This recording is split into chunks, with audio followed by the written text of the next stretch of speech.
My name is Fiona Barnett. I was born Fiona Ray Holozak, or it's pronounced Holubchek in Polish, on the 28th of October 1969 in Sydney, Australia. I'm a victim of child trafficking through the CIA, Luciferian ritual abuse, and Project MKUltra. Child trafficking is run as a single integrated world operation.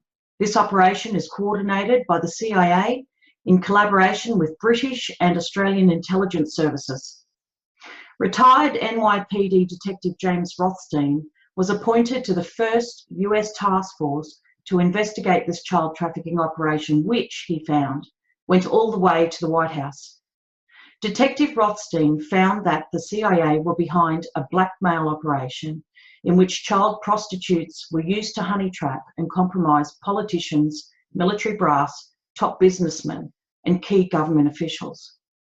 Rothstein, who arrested the key Watergate perpetrator, said Watergate solely concerned this human compromise racket and specifically was an attempt to obtain a list of compromised pedophile VIPs and their proclivities that was held at the Democratic National Headquarters. I personally spoke with Rothstein, who said he knew of an identical VIP pedophile ring that existed back here in Australia during that time, and that an Australian intelligence officer named Peter Osborne knew the details of this.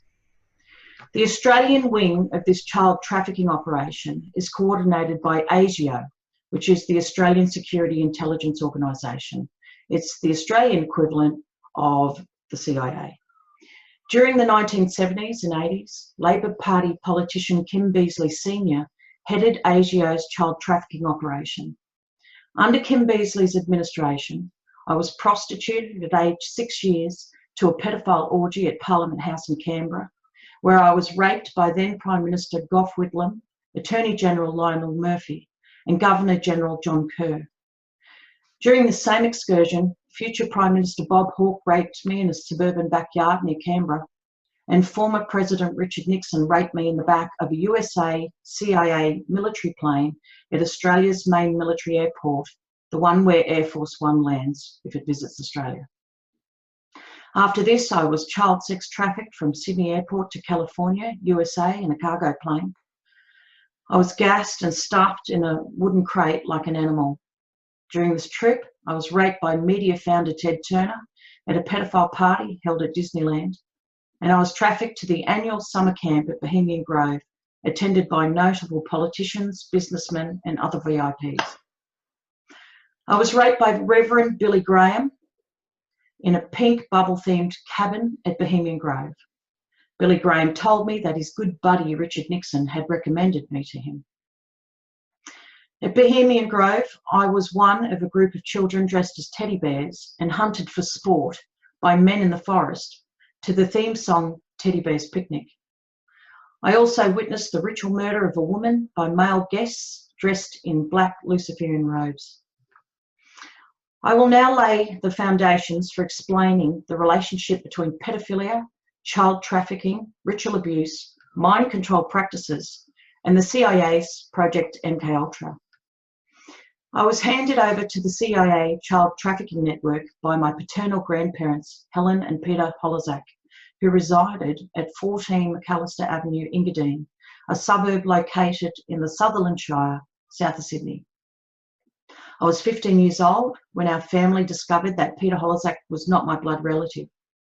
This news was well received, since Peter Holozak was a sadistic pedophile who violently abused me from my earliest memory. Peter Holozak also abused my father and my brothers. My father, who has complex PTSD and is severely dissociative, once told my relatives, "Everything Fiona says about the Satanists is true, but we just don't tell her for her own good."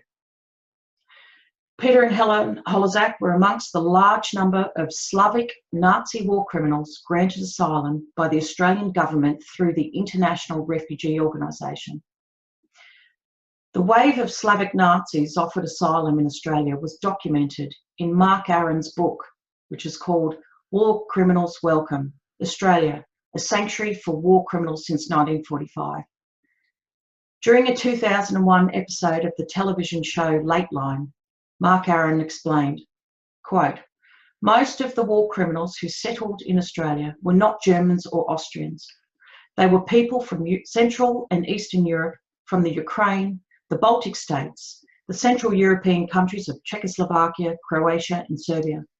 These people had done deals with Western intelligence organisations, having given them intelligence, were then secreted or allowed to go to third countries like Australia." The Simon Wiesenthal Centre has a classification system whereby they rate from A to F how cooperative a country is with the process of locating, investigating and trying Nazi war criminals. Australia is ranked F, the least cooperative. Numerous Nazi war criminals settled in an area south of Sydney which ran from the Sutherland Shire to Wollongong.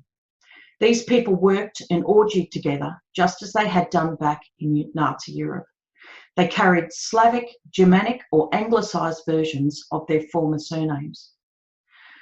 The Holozaks sought refuge from retaliation from the Allies for their collaboration with the Nazis. From when I was 6 years old, Peter Holozak bragged to me about killing Jews for a living in the Nazi death camp located in Lublin, Poland. Helen was pursued by the Russians for her role in the Gestapo. Her father spent 2 years in a Siberian work camp for refusing to disclose Helen's whereabouts to the Russians. Polish people tend to name things after literal life events. The Holozaks named their Australian house Lublin and painted this title in a quaint folk art design on a sign that they hung at the front entrance of their Engadine home. Peter named his dog, which was a Doberman, Satan, and trained the dog to hunt and rape children. Helen, who regularly attended orgies with her Slavic refugee community, had 3 sons to 3 different men, none of whom were Peter Holozak. Helen almost named her younger son Romance until an Aussie neighbour told her, "We don't do that sort of thing in Australia." Peter obtained his Doberman dog from another Slavic Nazi war criminal who was granted asylum in Australia. This man supplied dogs to the New South Wales Police Force. He was also involved in the clean-up and disposal of bodies as a result of Luciferian ritual crimes. What people must appreciate is that the Nazis were Luciferians. During their height of power, the Nazis conducted Luciferian rituals in broad daylight in the streets of Germany. Luciferianism is a secret, multi-generational religion with its roots in ancient Babylon and Egypt. Luciferians worship various ancient pagan gods, most importantly Lucifer, but also Moloch, Baal, Dagon, Imhotep, Horus, Isis, Anubis, and Seth. Nazism drew out and promoted those Slavics who secretly practiced Luciferianism. My grandparents and the other Slavic war criminals who were granted asylum in Australia congregated here to covertly practice their brand of Nazi Luciferianism in Australia. Over time, the descendants of these Luciferian pedophile refugees collaborated with existing Luciferian dynasties such as the Kidmans, Conlins, Overtons, Huxleys, Cardins and Cumpstons, and infiltrated Australian government and influenced Australian law and policy. This is why right has now been confused with wrong, why the government bodies support the perpetrator instead of the victim of crime, and why our legislation is increasingly reflecting Luciferian pedophile doctrine. This explains why, for prime example, the Australian Human Rights Commission recently defended a pedophile who lied on his job application about his conviction, and they fined the employee for refusing to hire this pedophile. The president of the Australian Human Rights Commission who made that decision is one of my Luciferian pedophile rapists. Leonis Petrauskas was a close associate of my Lithuanian grandmother Helen Holozak. Like the Holozaks, Petrauskas was granted asylum through the International Refugee Organisation. In fact, the IRO employed Petrauskas as a medic for a period in Europe. Petrauskas was educated in a Jesuit school. The Jesuits are Luciferians who practice ritual murder and child rape. An increasing number of Australian politicians who hold power now are Jesuits. Owing to his Jesuit training, Leonis Petraskas assumed the role of head Luciferian priest within the Sutherland Shire Catholic Diocese. Roman Catholicism stems from Mithraism, the ancient Luciferian cult in which male priests were married to boy brides, altar boys, and temple prostitutes, nuns, who bore children to the priests for ritual murder on key ritual dates. The Latin Mass is a whitewashed version of the High Luciferian Black Mass, in which a newborn baby is ritually murdered and its blood and flesh eaten. This is the ritual that occurred at Bathurst City Hall in 1985, presided over by the President of the Australian Human Rights Commission. Most of my perpetrators were raised Catholic, and many associated with the Catholic colleges located at Sydney University, particularly Patricia Ann Conlon, who lived at Sancta Sophia College at Sydney University.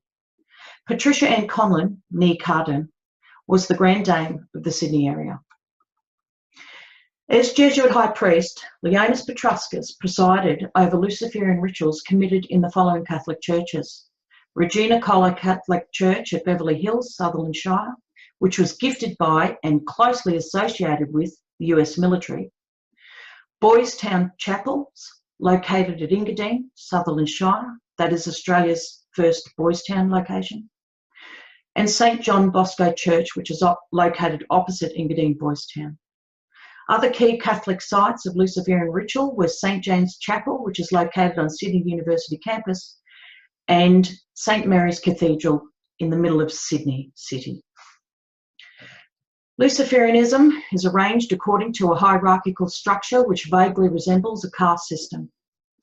At the very top sit 13 family dynasties, including the Rothschilds and the British royal family. These are recognised by cult members as demigods. Below these lines sit approximately 300 Luciferian bloodlines who are generally high IQ, although this tends to have been watered down in some families due to intermarriage. Below this group sit the commoners who can never attain higher status because they lack the desired bloodline. These are your random covens based on nationality. For example, there's a strong Scottish coven in Bundaberg, which is a major centre of Luciferian activity in Australia. They can be organised according to sexual orientation. For example, Bond University, where I attended and was attacked, has a strong lesbian coven. And gang membership, such as the bikie gangs, or you can just now have your self-styled whatever goes covens these days. It is from these lower lines that the cult obtains breeders, women who are forced to breed unregistered babies for sacrifice and sex trafficking. We refer to these bottom feeders as coven scum. Their behaviour is usually barbaric and requires constant management to stop them exposing the cult, and they show no respect for those in the caste above them. There is much jealousy and animosity directed by these lower members toward the bloodliners. I stem from one of the 300 bloodlines via my biological paternal grandparents, not the Holozaks, who had the IQ of a toilet block, and so resented my heritage and status within the cult.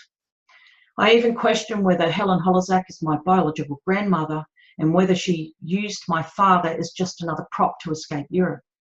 Helen lied to the European immigration authorities by saying Peter Holozak was her husband and the father of my father. But Peter Holozak and Helen were not married until they came to Australia, and they married in Bathurst in about 1951. My real paternal grandfather was located in Jelenia Góra in Poland. I met him, and to my delight, he was everything Peter Holozak was not. He was highly intelligent, very attractive, and very personable, and extremely ethical. At age 14 years, Grand Dame Patricia Ann Conlon chose me to succeed her. With Sydney being the capital of Luciferianism in Australia, this effectively made Conlon the highest ranking female Luciferian in Australia. I was selected based on my Aryan appearance, IQ level, bloodline, flawless body, strength, skills, and teachability. Women with blonde or red hair were usually candidates, and this related to the appearance of the Aryans/Palladians that, as the history books well document, the Nazis aspired to. Bloodliners are encouraged to marry within their caste. The father of my children is of the Gardner Luciferian bloodline. He is the blood relative of Tony Gardner, the mother of the current King of Jordan, who converted to Islam and changed her name to Muna. Therefore, my daughters are double targets of this Luciferian cult. I have striven to protect my kids from the cult's kidnapping and luring attempts. Cult members who serve in the New South Wales Police Force attempted to kidnap my 10-year-old child in 2015. My efforts to fight this resulted in the New South Wales Police personally apologising to my daughter and giving her a police show bag. Child rape, torture and murder are routinely practiced within Luciferianism for various reasons. 1, these acts are established traditions thought to appease their god Lucifer. 2, some members get off on raping and murdering children, but not all members. The ones who like it were conditioned to be sexually aroused by it through being abused and exposed to such practices as children. 3, it is believed to bestow power on the practitioner. Sodomy is called the fountain of youth and is thought to transfer the child's youth to the abusing adult. Luciferianism is a cult. Cult indoctrination alone is a strong enough influence on human behaviour. But the impact of indoctrination is reinforced by fear of the consequences of betraying or exposing the cult. The number one role of Luciferianism is there is no such thing as Luciferianism. At age 6 years, I was well taught this lesson. I was taken into a national park. There I witnessed a man who was called a traitor have each of his 4 limbs tied to 4 different vehicles which drove at high speed in opposite directions. That incident taught me to never talk about the Luciferian cult in which I was raised. Mind control is a Luciferian tradition stemming back thousands of years. Luciferian offspring are trained in witchcraft, astral projection, and psychic manipulation of the physical elements, among other things. Children are tested at age 3 for whether they should be raised with conscious or dissociative awareness of their cult involvement. Children with strong ethical objection to cult practices are never made aware of their involvement. These children are forced to dissociate through trauma and their minds fragmented. My husband and I were 2 such children. My memory of my involvement in these cult activities were mostly dissociated from my everyday thinking. Some awareness slipped through, though, such as when at age 12 years, the mother of my best friend, Fiona Barnett, came to collect me from my step-grandfather's house in Engadine to take me to her Macquarie Fields home for a visit. Jan Levitt overheard me screaming at Peter Holozak that he was never to sexually abuse me again by order of the Sutherland Shire High Luciferian priest Leonis Petrascus.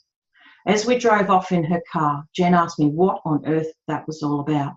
I diverted the conversation as trained, but I forever recalled the incident in my conscious mind. I also remember the time at age 11 years when I tried to tell my mother about my child abuse. I started the conversation by saying I was special. My clueless mother told me I was telling fibs, and so I abandoned this attempt. When I was 8 years old, my mother, brother, and I painted a mural on my bedroom wall. I drew what I described as a Doctor Who time tunnel after the image seen during the opening credits of the British TV series.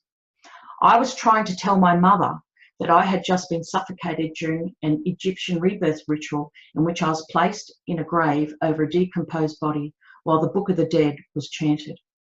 I actually died during that incident. I was revived and I awoke in Sutherland Hospital surrounded by concerned medical staff.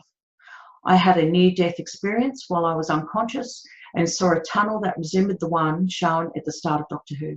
I was trying to tell my mother what the cult did to me. My memories of Luciferianism immediately flooded to my conscious mind in the form of sudden onset vertigo and PTSD flashbacks after Peter Holozak was found hanged to death at Easter 1991. Nothing was used therapeutically, such as hypnosis or any other attempts to recall memories for my memories to spontaneously return. The coroner's report ruled the death as suicide. However, Helen told my mother and I that a group of men arrived at her house that day and ordered her to go shopping. On her return, Helen found Peter hanging from his chook pen. She screamed at me about this later when I visited her. "You killed him," Helen screamed. When I visited her with my mother and husband to confront her about Peter's sexual abuse of me, also present were my half-uncle John Holozak and my auntie Anita. My uncle John pointed out to Helen that I was not even in Sydney when Peter had died. I was actually up in Brisbane. What Helen meant was the cult killed Peter as punishment for mistreating me and driving me far from Sydney. But Peter Holozak was not solely to blame for my leaving the cult.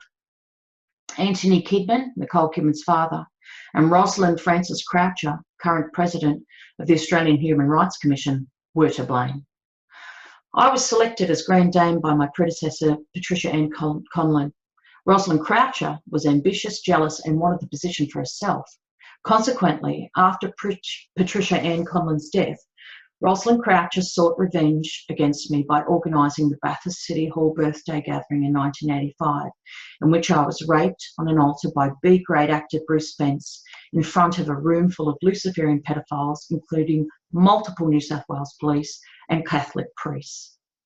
Rosalind Croucher presided over this violation of my human rights alongside New South Wales Police Commissioner John Avery, Australian cricket captain Richie Beno, and ASIO officer and federal politician Kim Beazley Sr. During that ritual, a fully pregnant breeder and her unborn baby, plus a group of approximately 10 children, were ritually murdered on stage. The whole sordid event ended in a pedophile orgy in which I was gang raped by a group of people, including Rosalind Croucher, who urinated in my mouth. The Bathurst City Hall crime gave me grounds for leaving the cult. I had just turned 16 when I was summoned before the Luciferian Grand Council that met in Sydney University's McLaurin Hall. Sydney University hosts the Australian headquarters of the OTO, the Ordo Templis Orientis, which Anthony Kidman and my other key perpetrators were members of. When I was aged 9 years, I witnessed Anthony Kidman preside over the ritual murder of a young boy in Sydney University's Great Hall. Nicole Kidman was 11 years old at the time, and she was present sitting in the front row during this murder. This was an OTO-themed ritual murder, with Kidman and 4 others dressed in rather camp, theatrical coloured robes based on the Eastern Star pentagram, which dominates the Aleister Crowley Thelema offshoots, including Freemasonry and the OTO.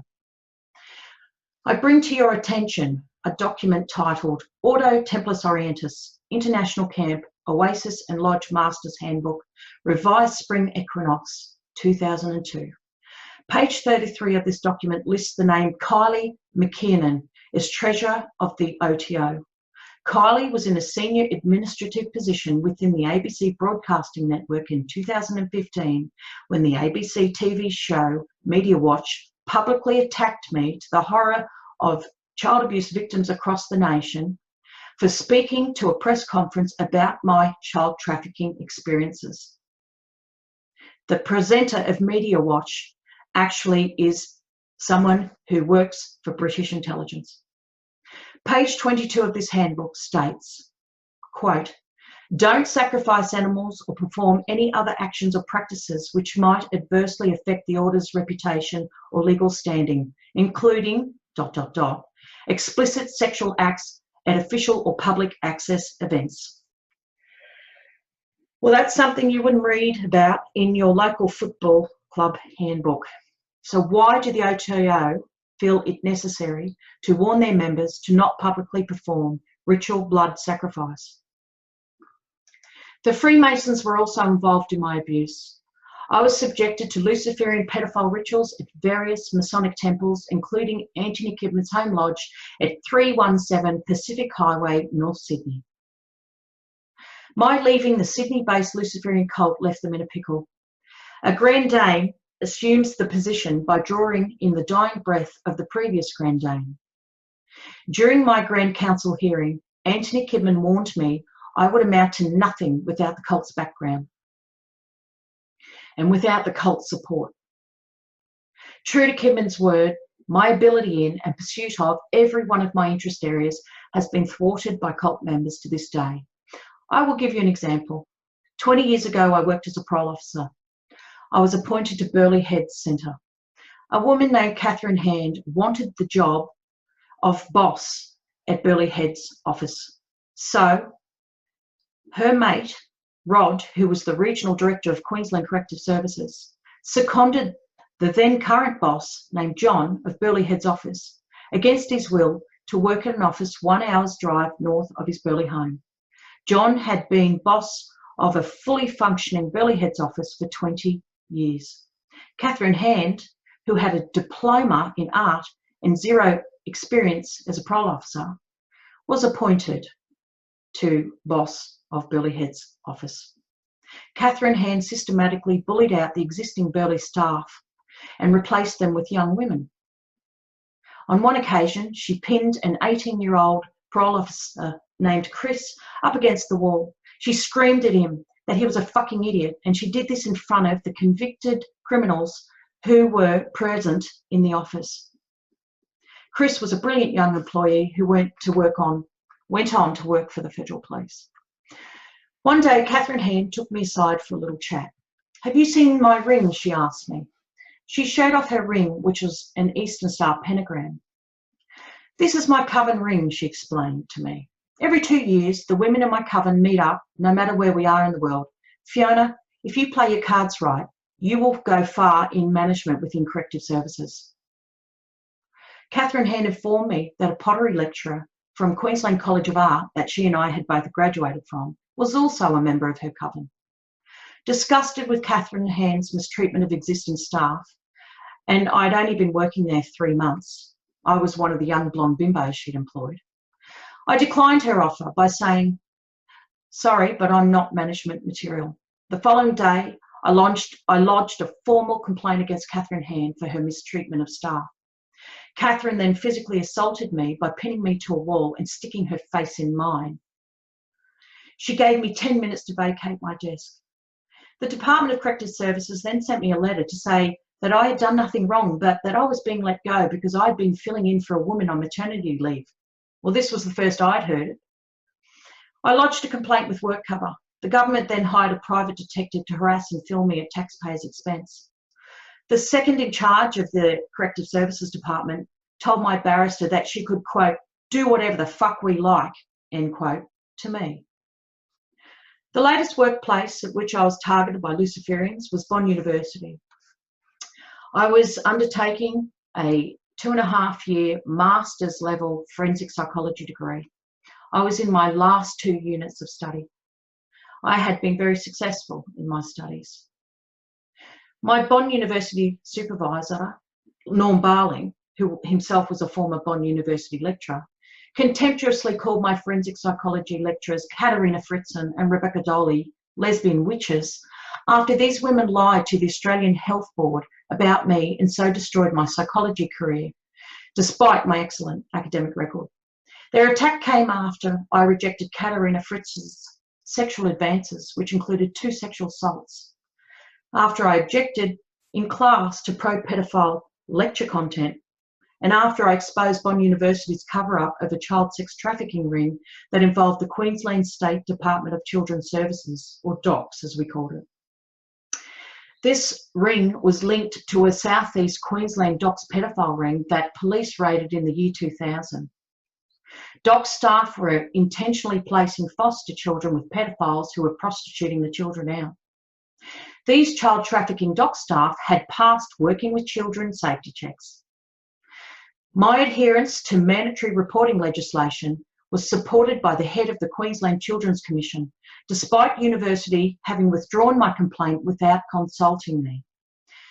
And this commissioner determined that there were indeed grounds for investigating my complaint.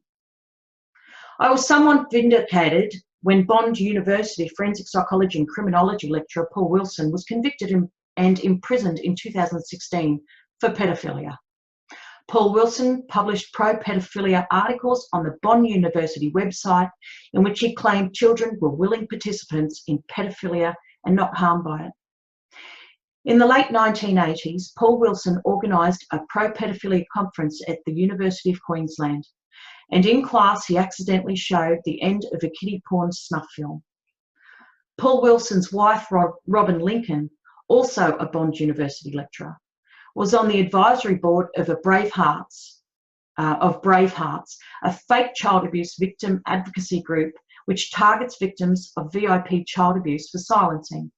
For example, see the biography of Sarah Monahan, the child TV star who was sexually abused by actor Robert Hughes on the set of Hey Dad TV show. Bravehearts tried to destroy Sarah's case. I actually am a friend of Sarah's.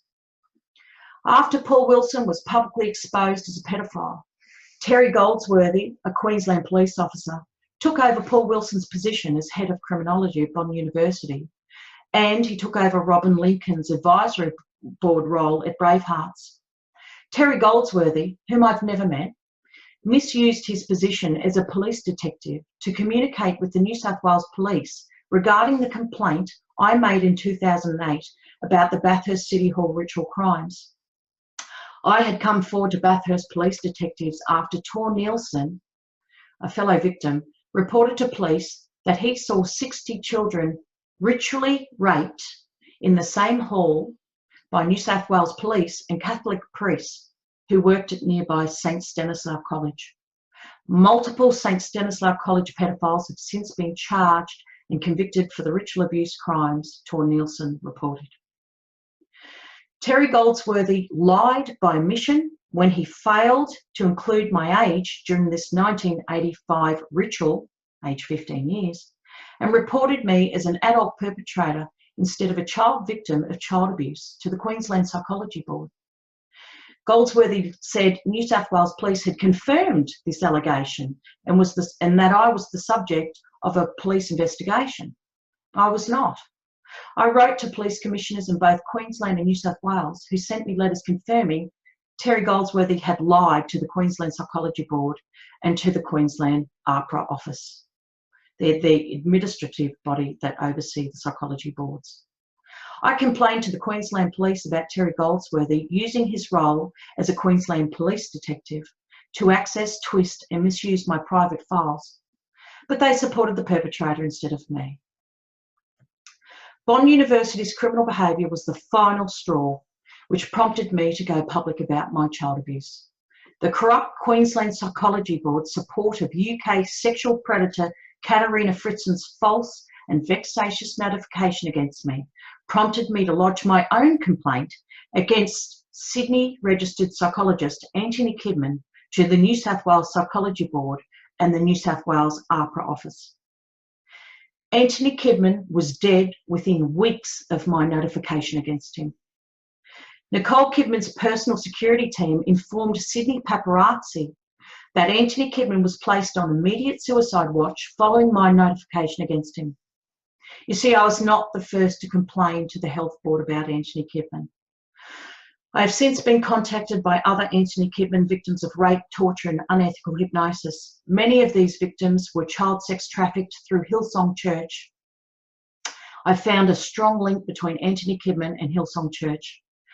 Hillsong Church was founded by pedophile Frank Houston for the sole purpose of procuring child trafficking victims and producing kiddie porn snuff films.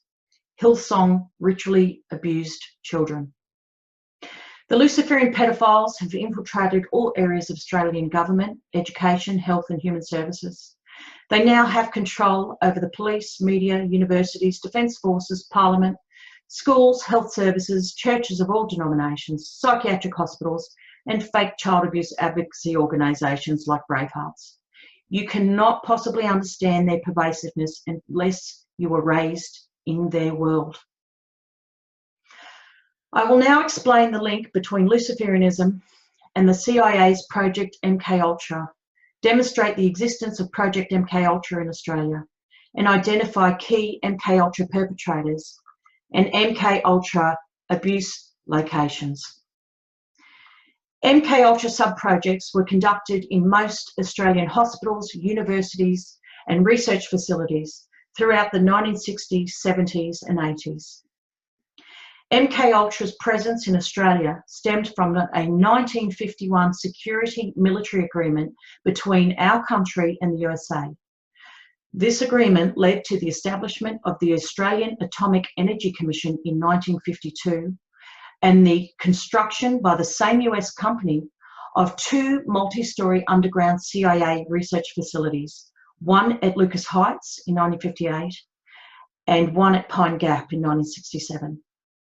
Pine Gap served as the endpoint for all data collected over Australia. Sydney University was the centre of Australian MKUltra research. MKUltra university-based research was kicked off in Australia by CIA psychiatrist and hypnosis expert Martin Orne. In 1960, Martin Orne conducted MKUltra Subproject 84 under the title Attitude Formation Decision Matrices at Sydney University during a 2-month lectureship. Subproject 84 was funded by the US Air Force Office of Scientific Research under grant number AF-AFOSR-88-63. A further $30,000 was provided by the Human Ecology Fund to study the nature of hypnosis process as it may relate to induction of a changed motivational state. Martin Orne's visit to Sydney University was sponsored by UCEFA, which is the United States Educational Foundation in Australia, and the Australian branch of the Fulbright Scholarship and Lectureship Program. The Fulbright program was a CIA scheme for recruiting and training MKUltra scientists and spreading MKUltra know-how. Months prior to his Sydney University visit, Orne presented a paper entitled Antisocial Behaviour and Hypnosis at Colgate University at the invitation of psychology professor George Estabrooks. A hypnosis expert and self-confessed CIA operative, George Estabrooks once boasted, quote, "The key to creating an effective spy or assassin rests in splitting a man's personality or creating multiple personality with the aid of hypnotism. This is not science fiction. I have done it," end quote. Subproject 84 aimed at determining whether hypnotised people would commit dangerous and harmful acts they wouldn't otherwise. The resultant article, entitled Social Control in the Psychology Experiment, Antisocial Behaviour and Hypnosis, was co-authored by Orne and Frederick Devons, a Sydney University psychology student. Their article, published in the Journal of Personality and Social Psychology, 1965, Volume 1, pages 189 to 200, featured the following abstract, quote, "Rowland and Young found that hypnotised subjects were willing to carry out such apparently antisocial actions as grasping a dangerous reptile, plunging their hand into concentrated acid, and throwing the acid at an assistant," end quote. This publication also notes, quote, "We wish to thank A.G. Hammer, then acting head of the Department of Psychology at Sydney University, for his cooperation with the use of departmental facilities," end quote. Beginning with Subproject 84, the University of Sydney became a major centre for MKUltra hypnosis research during the early 60s. Psychology professor John Sutcliffe led a research group that included fellow psychology professor Alfred Gordon Hammer and psychology students Frederick Evans, Peter Sheehan, Campbell Perry, and Wendy Walker. These researchers all went on to make significant contributions to MKUltra hypnosis research. Most of them also went on to serve on the False Memory Foundation Board, a CIA entity founded by MKUltra perpetrators and pedophiles to discredit the victims' accounts of CIA child trafficking, ritual abuse, and MKUltra mind control. In November 1962, John Sutcliffe published an article entitled Personal Identity, Multiple Personality, and Hypnosis.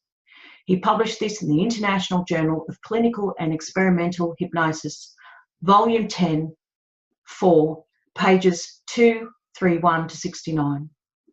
Sutcliffe's study considered whether multiple personality disorder stems from hypnotic suggestion and if, quote, degrees of proneness to multiple personality are predictive of degrees of hypnotizability, end quote. MKUltra mind control involved using unethical hypnosis to dissociate the mind and result in multiple personality disorder, or what is now called DID, dissociative identity disorder. In 1963, Frederick Evans was granted a CIA Fulbright scholarship to continue hypnosis research with Martin Orne at Harvard University. In 1966, Evans and Orne assumed positions at the University of Pennsylvania when it was a hive of MKUltra hypnosis experimentation. Students Peter Sheehan and Campbell Perry joined them. Hammer likewise spent 2 sabbaticals in Martin Orne's USA laboratories during the 60s and 70s. In 1961, Wendy Thorne received a postgraduate research scholarship at ANU for studies on the placebo effect after completing her thesis in 1960 at Sydney University on post-hypnotic amnesia. In the same year, she presented a paper to the Australian Psychology Society on hypnosis and suggestibility. Thorne notes in her 1962 ANU thesis that this study would have also lacked a great deal without the information, advice and materials supplied by Professor H.J. Eysenck. Hans Eysenck was the current director of MKUltra Subproject 111. In 1963-4, Wendy Thorne was involved in hypnosis research with MKUltra Subproject 84, Dr. Frederick Evans. She was currently receiving CIA funding via the Studies in Hypnosis project that was directed by Martin Orne. Frederick Evans received a Fulbright scholarship to work with Martin Orne at Harvard in 1963. Wendy Thorne later continued to work with Frederick Evans and Hans Eysenck. During the 1950s and 1960s, most leading Australian universities had professors and students in the CIA's MKUltra program, including Australian National University, ANU, La Trobe, and the University of Western Australia. Most chairs of the Australian Psychological Society, the APS, the body that certifies our psychologists, were involved in unethical MKUltra research.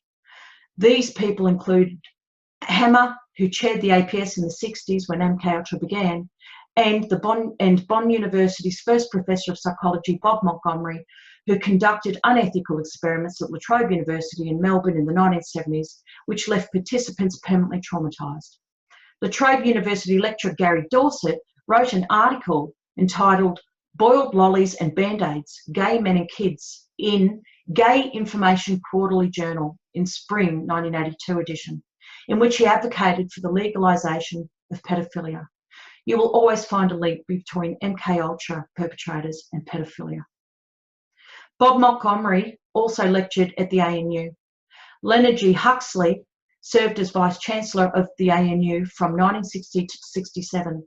Leonard George Holden Huxley was on the board of UCIFA at the time it oversaw the Fulbright lectureship being granted to Martin Orne. Huxley was appointed to the board for the 1960 period and was also on the board of the CSIRO, which is the Commonwealth Scientific and Industrial Research Organisation, with Richard Casey as the executive. The CSIRO was involved in MKUltra research. Richard Casey helped establish ASIO and ACES and helped secure funding for UCIFA in 1959. So there I've provided a very short introduction to the well-documented, irrefutable presence of Project MKUltra in Australia. My researcher, Steve McMurray, has uncovered much more that I do not have time to share here. I was subjected to MKUltra procedures on the campus of Sydney University. These acts of crime were perpetrated by Sydney University staff from the faculties of chemistry, medicine, dentistry, and psychology, and alumni who maintained lifetime association with the university. Other international perpetrators visited and used Sydney University facilities to abuse me. Most of my key perpetrators attended Sydney University together at a time when Sydney Uni was both the centre of MKUltra research plus the national headquarters of the OTO. Dr. Leonis Petrauskas graduated Sydney Uni with a diploma in tropical medicine in 1957, while Dr. Anthony Kidman was enrolled. Kidman and Telford Conlon graduated second-year chemistry together in December 1959. The same year, Conlon's future wife, Patricia Ann Carden, passed third-year English. Holsworthy military consultant anaesthetist Colonel John Overton, who was also Anthony Kidman's next-door neighbour, and celebrated heart transplant surgeon Dr. Victor Chang graduated the same medicine class together in 1962. Actor John Bell, who gang raped me with Kidman, also graduated from Sydney Uni in '62. Rosalind Croucher, one of my abusers, studied at Sydney University also. My recruitment as an MK Ultra lab rat began with my abuser Leonis Petrauskas, who was an expert in sea creature poisons and published papers on this in Papua New Guinea. Petrauskas attended the Australian School of Pacific Administration, ASOPA, which emerged from Sydney University's Department of Anthropology. ASOPA was a cover for MK Ultra activity, weaponised anthropology, and MK Naomi bioweapons research conducted in Papua New Guinea. MK Naomi received CIA funding through MK Ultra sub-projects 13, 30 and 50. Documents show in Papua New Guinea, Petrauskas worked alongside notable MK Ultra recruits including Margaret Mead and Hitler's chief bioweapons scientist Erich Traub. ASOPA was founded by Labor Party-connected Alfred Conlon, who worked for British intelligence. Alfred Conlon recruited anthropologist Camilla Wedgwood to ASOPA. Camilla Wedgwood had ties with British intelligence and she worked at Sydney University. Alfred Conlon also appointed CIA agent John Kerr, one of my rapists, as principal of ASOPA. Australian Prime Minister Gough Whitlam, another of my rapists, appointed John Kerr as Governor-General of Australia. People say they weren't friends, but they started off as friends. They were very close. After Whitlam threatened to expose Australia's CIA agents and shut down the CIA underground facility at Pine Gap, the CIA orchestrated a coup against Whitlam. The CIA employed their man, John Kerr, to enact archaic legislation to dismiss Whitlam on behalf of the British monarchy. Bob Hawke, another of my rapists, who also worked for the CIA, he played a role in ousting Whitlam. Whitlam was forced into compliance since the CIA had him compromised as a pedophile. Alfred Conlon's son, Telford, not only studied with Anthony Kidman at Sydney University, but they later published research papers together. Telford Conlon married Patricia Ann Carden. Patricia Ann Conlon's National Archive file is currently sealed for reasons of national security. This indicates Patricia Ann Conlon's association with intelligence agencies and her role in the CIA's Project MKUltra. As Luciferian Grand Dame, Patricia Ann Conlon's role was to supervise the selection and training of children. This training included esoteric knowledge and skills and employed trauma-based mind control techniques. Patricia Ann Conlon easily transitioned to work for the CIA, where she assisted in the selection and training of MKUltra child victims. Patricia Ann Conlon was publicly recognised as a pioneering feminist and communist who worked for Labor Party pedophile Neville Wran. Patricia Ann trained in MKUltra techniques while undertaking a postgraduate scholarship in 1964-5 at the University of Saskatchewan, Canada. MKUltra was rampant at that university when Patricia Ann was on a social sciences scholarship there. Professors Humphrey Osmond and Abram Hoffer were the two biggest MKUltra perpetrator names after Aldous Huxley. The Rockefeller Association funded Osmond and Hoffer's research into adrenochrome. Adrenochrome is a chemical created from oxidized adrenaline.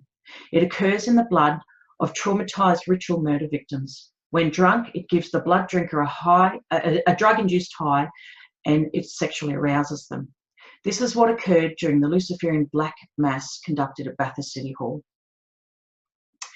Anthony Kidman and Leonis Petrauskas were close associates of Dr. Harry Bailey, who was trained in deep sleep methods by MKUltra perpetrator Ewan Cameron.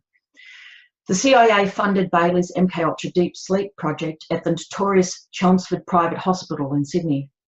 I was subjected to MKUltra procedures by Harry Bailey in the presence of Kidman and Petrauskas at Chelmsford. Anthony Kidman was a psychology student at Sydney University during Martin Orne's experiment and lectureship. He later studied at the University of Pennsylvania with famous clinical psychologist Aaron Tim Beck, a False Memory Syndrome Foundation board member. At the University of Pennsylvania, Kidman became a longtime colleague of Martin Seligman, whose learned helplessness research formed the core of the CIA's torture program. Anthony Kidman returned to Australia in 1972 after years of work at St. Elizabeth's Hospital, Washington, D.C., in the laboratory of preclinical pharmacology, which was involved with LSD research and served as a hub of the Scottish Rite Schizophrenia Research Program. Both Jacqueline Goodnow and John W. Gittinger had performed research at this hospital, and it was one of the major research centres for MKUltra. John Gittinger was the CIA's head psychologist. He was an absolute genius the world never knew. He developed the test battery, the PASS system, which is still used to assess potential CIA case managers and agents. Gittinger trained Anthony Kidman in MKUltra mind control methods and directly supervised the MKUltra techniques perpetrated against me. These techniques included torture, physical assault, sexual assault, drugging, electrocution, and unethical hypnosis. The mind control aspects of my abuse mainly occurred at laboratories in Sydney University, Holsworthy Army Base, Lucas Heights Nuclear Reactor, and Pine Gap. Holsworthy is Australia's oldest military base. It is located south of Sydney near my grandparents' Engadine home. Holsworthy Army Base sits adjacent to Lucas Heights Nuclear Reactor, which is now called ANSTO, Australian Nuclear Science and Technology Organisation. Lucas Heights Nuclear Reactor is a 20-storey underground research facility that was connected via underground tunnel to a 7-storey or so underground research facility at Holsworthy Army Base. Data and material collected from these labs were delivered to Australia's main CIA US military underground facility at Pine Gap. Holsworthy and Lucas Heights both featured underground rooms dedicated to Luciferian ritual and the worship of their ancient deity Dagon. All top Australian military brassy Luciferians. Most Sydney University staff were Luciferians.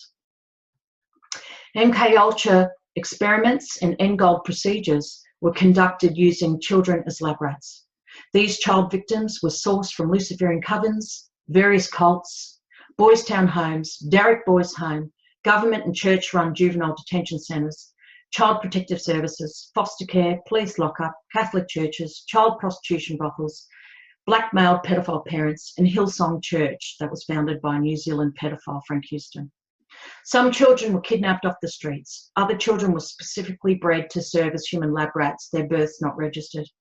Children were imprisoned in cages beneath Holsworthy and never saw daylight. Children were tortured, raped and murdered in the name of national security with the full knowledge and blessing of the Australian and United States governments.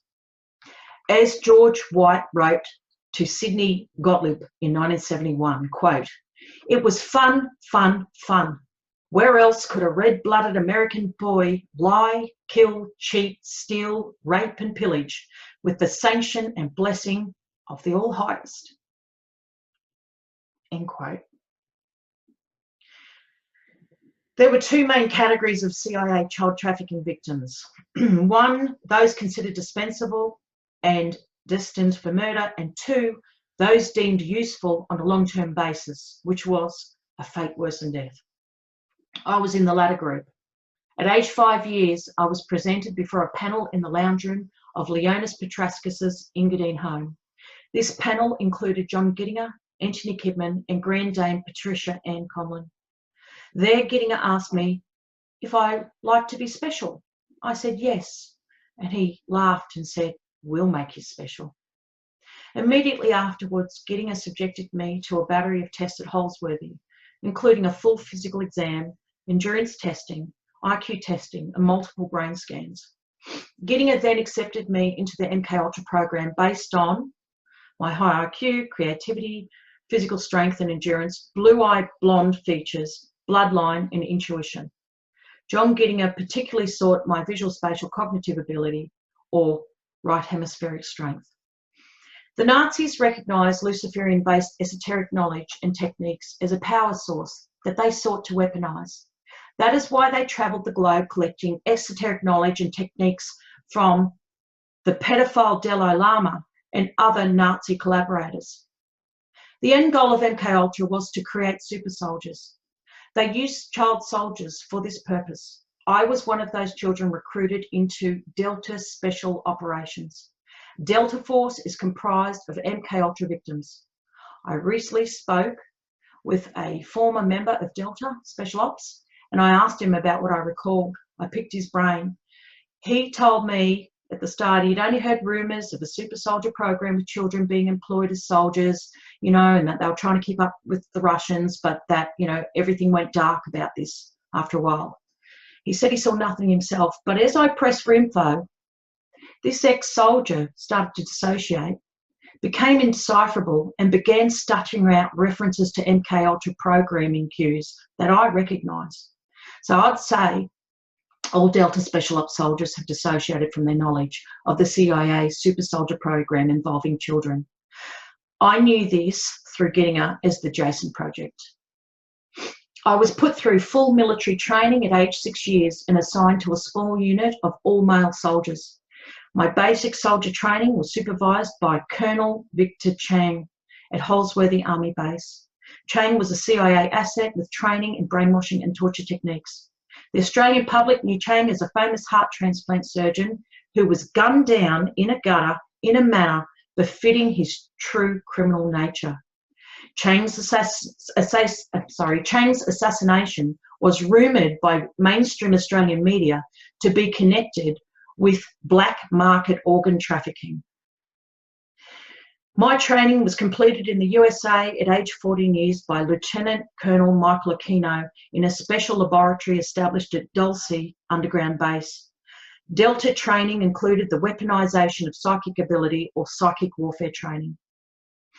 During the 1950s, the CIA funded John Lilly's development of the sensory deprivation tank and his research into brainwaves and altered states of consciousness. In his book entitled Programming and Metaprogramming in the Human Biocomputer, Lilly explained how children can be programmed MKUltra fashion using LSD and his sensory deprivation tank. Indeed, the most fundamental MKUltra programming levels, that is, alpha, beta, delta, omega, and theta, are laid via LSD trips in a sensory deprivation tank. The brain naturally splits into 5 dissociative states, which is why there are 5 basic compartments. My 5 basic splits were organised according to an Eastern Star pentagram shape, with a gatekeeper placed in the pentagon, which sat in the middle of 5 doors. During the 1950s, the CIA simultaneously funded Robert Monroe's development of what is called the Gateway Experience, or hemispheric synchronization. This is commonly known as astral projection.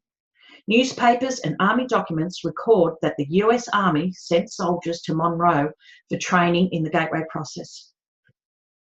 In the UK, standard military police training 25 years ago consisted of remote viewing or astral projection, which enabled MPs to patrol UK bases located in foreign territories just by lying in a bed.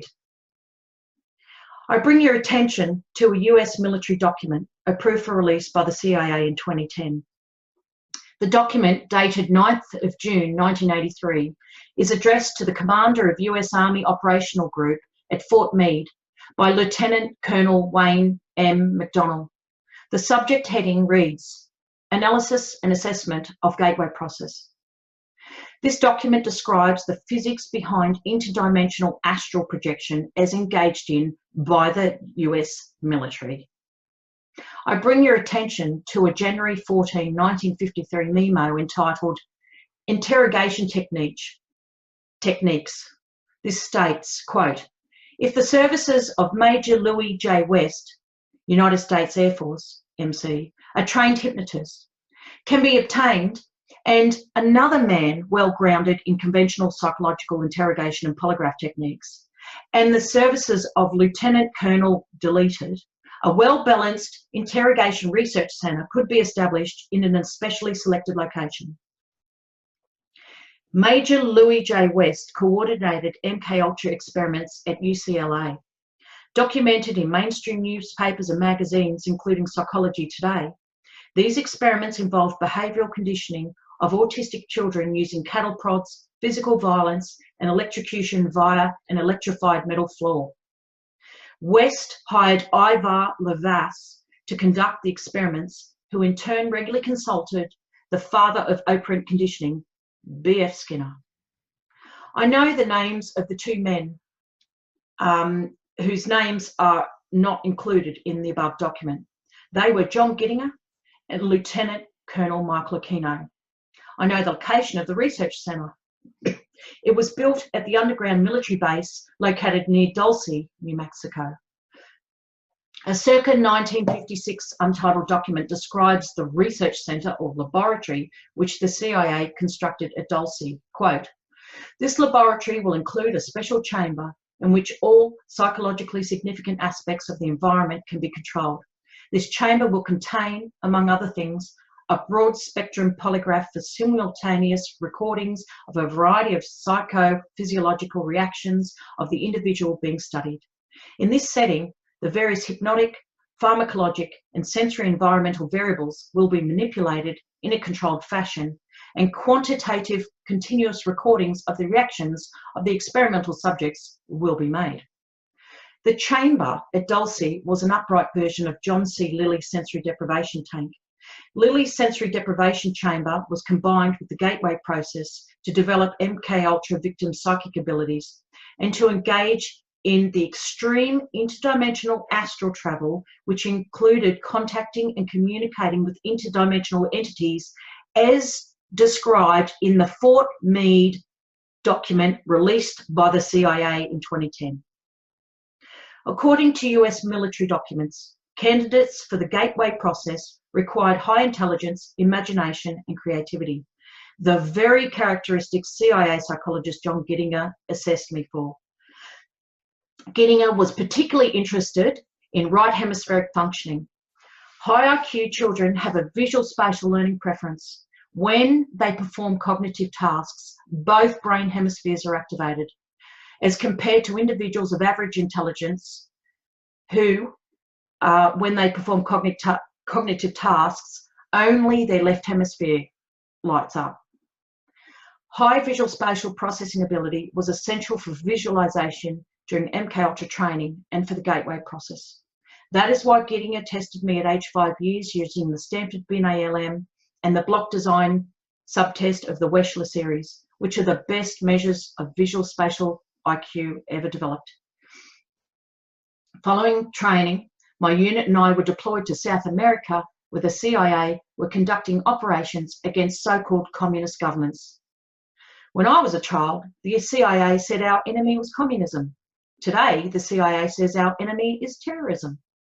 The CIA continued to make money out of child trafficking by laundering it through banks and funneling it into CIA terror organizations that have decimated Syria and other nations. In 2016, Syria's representative to the United Nations publicly stated twice that ISIS forces were armed with genetically modified super soldiers produced and supplied in the USA. In 2015, 7-foot-tall genetically modified super soldiers were filmed beheading 21 Christians in Egypt during the CIA-orchestrated Arab uprising. These super soldiers are described as Caucasian and not Arabic in appearance. They resemble the super soldiers developed at Pine Gap and Dulce 45 years ago. Putin recently said Russia are developing super soldiers that are, quote, worse than nuclear bombs, end quote. I know what that means. Australia's Commonwealth Bank was recently fined $700 million for 54,000 breaches of anti-money laundering and anti-terrorism financing laws. Nicole Rose, head of AUSTRAC, the organisation investigating money laundering by our banks, said it involves organised crime, child exploitation and drug importation. Our main federal bank in Australia laundered money obtained from child sex trafficking and funneled that money into international terrorist activities. I reiterate, child trafficking is run as a single integrated world operation. This operation is coordinated by the CIA.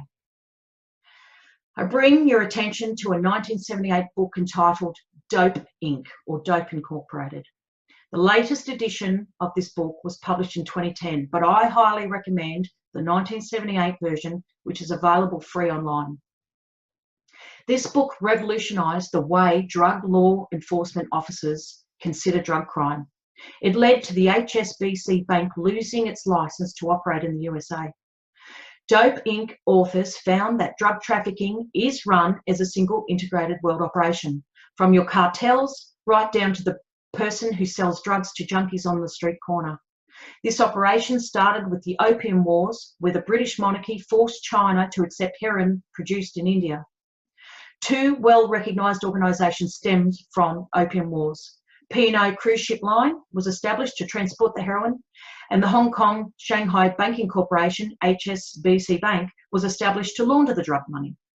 The court Jews that served the British monarchy, including the Rothschilds, managed the drug money that was made from this trafficking operation.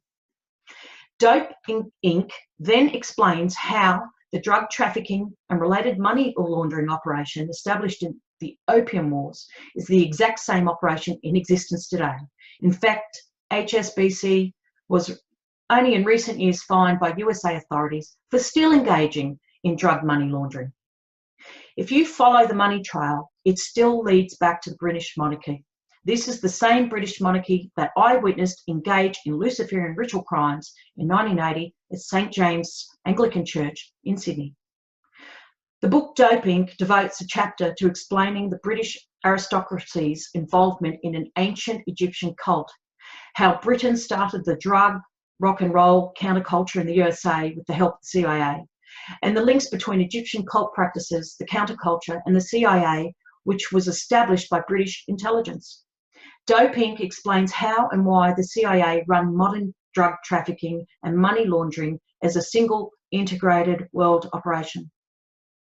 When you read Dope Inc., if you cross out the words drugs and insert the word kids, then you have a picture of the CIA child trafficking organisation that violated my human rights. I fought to make police witness statements about the crimes I witnessed and was a victim of. I completed 4 days of police witness statements, and police commenced an investigation which included door knocking around Engadine and raiding the home of my deceased grandparents. Police had promised to take another 5 days of statements, but suddenly everything was shut down. I later received communication from a lawyer who basically said that the Sutherland police detective in charge of my case was herself a child trafficker and basically a member of the pedophile network she was supposed to be investigating. The attacks on my family by New South Wales Police, ASIO and other institutions have been ruthless. I have documented these and even obtained photos of the military thug who chased me about Sydney when I tried to make police witness statements. It's not paranoia when you have photos. The way I have been treated for daring to speak up about my child abuse and for taking a pro-victim stance against Luciferian pedophiles has been far worse than my original abuse, and other victims of this sort of thing agree with me. The authorities who are supposed to support victims have done nothing but sabotage my case.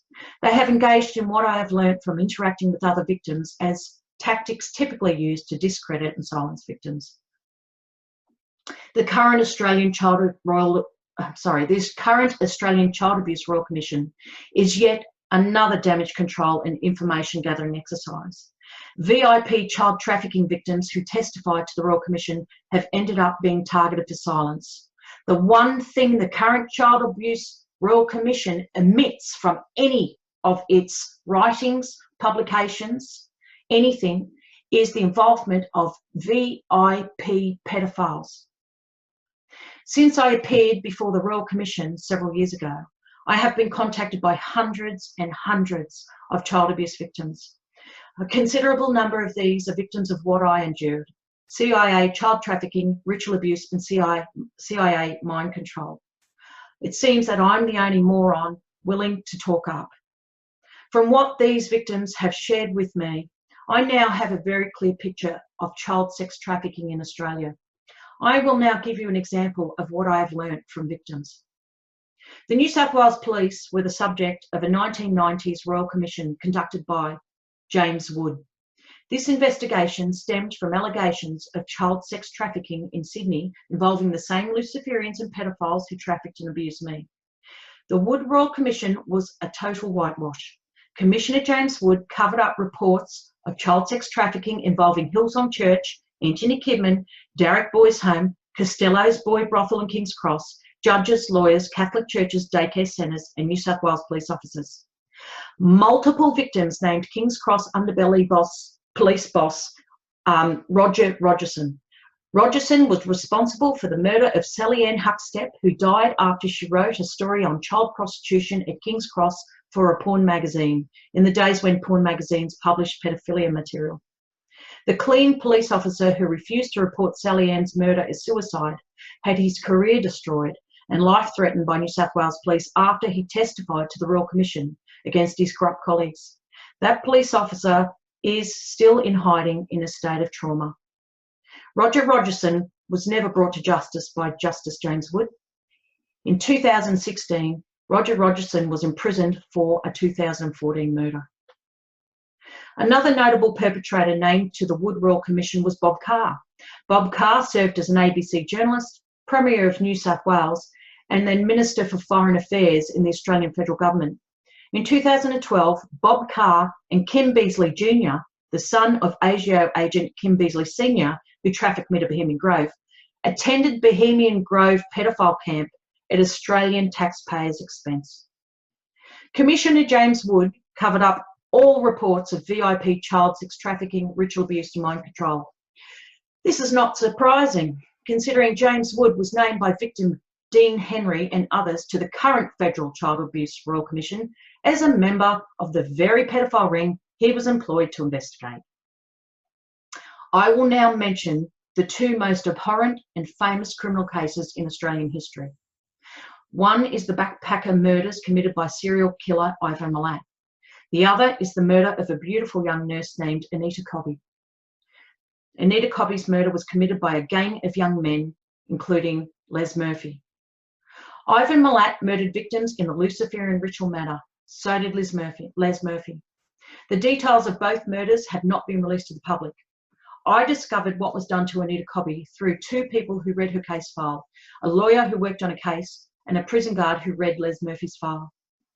What the public were never told is that Les Murphy and his killer gang made deep lacerations in Anita Cobby's body and had sex with those wounds. That sort of crime can only be learnt, and it is the sort of crime taught to child victims of ritual abuse. Both Ivan Milat and Les Murphy were abused and taught to commit Luciferian-style rape, torture and murder during their incarceration at boys' homes. Les Murphy attended Darrick Boys Home, where boys were prostituted by staff to VIP pedophiles and used for MK Ultra experiments, including Subproject 74, the psychological effects of circumcision. I saw the botched circumcision of one Darrick victim who had his penis cut off make international mainstream news headlines. Darrick's use as a source of MK Ultra child lab rats explains why many victims' files were destroyed. Ivan Milat attended Engadine Boys Home when he was 13, and that is where my father, brothers and I were abused, and where victims were recruited for MK Ultra experiments and Luciferian sacrifices. Ivan Milat was in the Luciferian cult that abused me, and the Milats associated with the Holozaks. Ivan Milat sought victims to be used in Luciferian rituals. Ivan Milat procured boy victims for abuse by VIP pedophiles at Costello's Boy Brothel. Les Murphy worked behind the bar at Costello's Boy Brothel when he was only 16 years old. Also, regarding Ivan Milat, he was a close associate of the dog breeder who bred dogs for New South Wales police and whose job it was to clean up after bodies were ritually murdered. So my final point is this. All major crime within Australia stems from the single integrated world trafficking operation that I've described.